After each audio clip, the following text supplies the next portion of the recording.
I want to have an honest, just chat, talk about low mood and depression, particularly this time of year, January.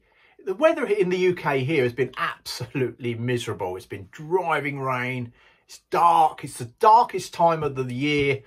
And traditionally, I mean, I think they just said recently there was Blue Monday, although I did find out, or did hear also opposite to that, that actually that was a bit more of a marketing ploy. So maybe it's not the most depressing Monday we've just had of the year. And that actually people were trying to actually create Brew Monday, which was last Monday, just gone. That's just 5 days ago. It's Friday the 20th, I think, today. Friday the 20th of January. So they're trying to say Brew Monday. And I thought, actually, you know, I could easily talk about Blue Monday, but actually, how do we do a brew? And actually, how do we look after ourselves, particularly around low mood and depression?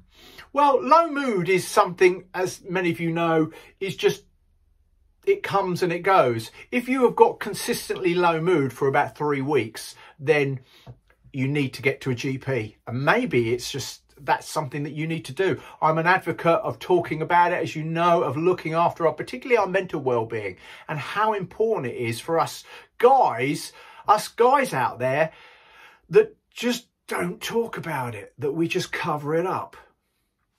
And maybe we need to do some more brew every day and actually just have a conversation, whether it's with ourselves or whether it's being honest.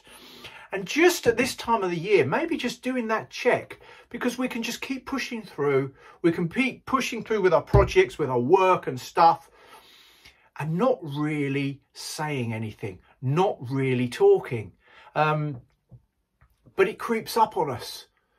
And before long, consistent low mood becomes quite debilitating. And it's all in here, isn't it? We feel that, and then the motivation goes, the lack of motivation to do anything. And what we find is we get ourselves into what is called circular thinking, ruminating. So we're doing circular thinking. Thought process just goes round and round and round. And that doesn't solve anything. And often we find it when we're on our own, or the quiet moments, we're just going round and round in our thoughts, but we're not able to solve anything because it's just going round and round in our circular thinking. And the more we go round and round, the more we reinforce that narrative that actually might not actually be true, but we reinforce it. And that feeling in us gets stronger and stronger. And that emotional instability of low mood and where that takes us just gets more and more reinforced by our circular thinking. And yet we're trying to solve it, but we can't, because we're just going round and round in our own heads. So it's about, can we get a cup of tea? Can we get a cup of coffee? And can we have a brew with someone?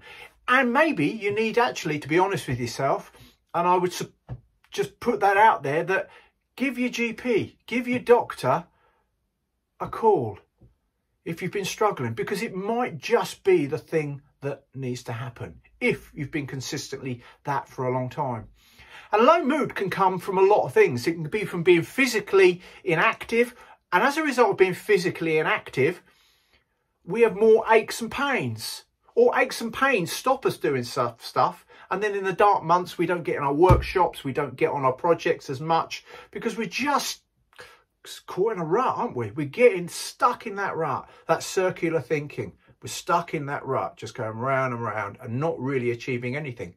And yet the best things we can do is just to talk about it, have a cup of tea with someone and open up. And maybe ask the question and see where you can be and see what you can do for your well-being. There's a video that I did just before Christmas, so in December sometime, mid-December, before Christmas, around loneliness. Let's end loneliness.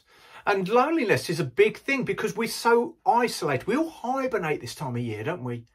And so we're effectively not seeing anybody, or hardly anybody. I know, talking to my neighbours out here, when it's a particularly nice day today, it's cold, but the sun is shining. I've seen some neighbours, but when it's so dark and it's the wind and the rain, we just hibernate this time of year, don't we? And we don't see anyone. We don't see family, we don't see friends. And yet, that's one of the most important things we can do, is to connect. So how do we do that? Again, I'm advocating nothing more simple. Yes, it is simple. Nothing more difficult than a cup of tea and just saying to somebody, maybe a friend, a neighbour, do you fancy a brew? Let's just get together. I haven't seen you for ages. And you may not talk about any of these personal issues, but the very fact that you've had just that time with someone, or you've got in your workshop and you've done that, invited someone to your workshop just to have a conversation, and who knows where that can go. And that can sometimes just break that and support us to break that low mood and depression that really, the more we sit with it, the more it gets into us. Winston Churchill famously coined the phrase the black dog. He's well documented for someone, you know, incredible leader, incredibly dynamic man, and yet he suffered a lot with depression and low mood. And he coined the phrase the black dog. And if you go on YouTube here and put in the black dog video, it'll come up. It's a brilliant, about 5 or 6 minutes long. It's a brilliant video, and I would suggest just go and have a look at that. It brilliantly, it's an animated cartoon, but it brilliantly describes what the black dog is and how low mood and depression can get hold of us, and what we can do to support ourselves to move through that and out the other side. So thanks for watching. This has been another woodworking and wellbeing video, and it's really appreciated, all your connecting and all your support on the channel. So from me, Mark, at the Small Workshop Adventures, you do take good care of yourself. Bye.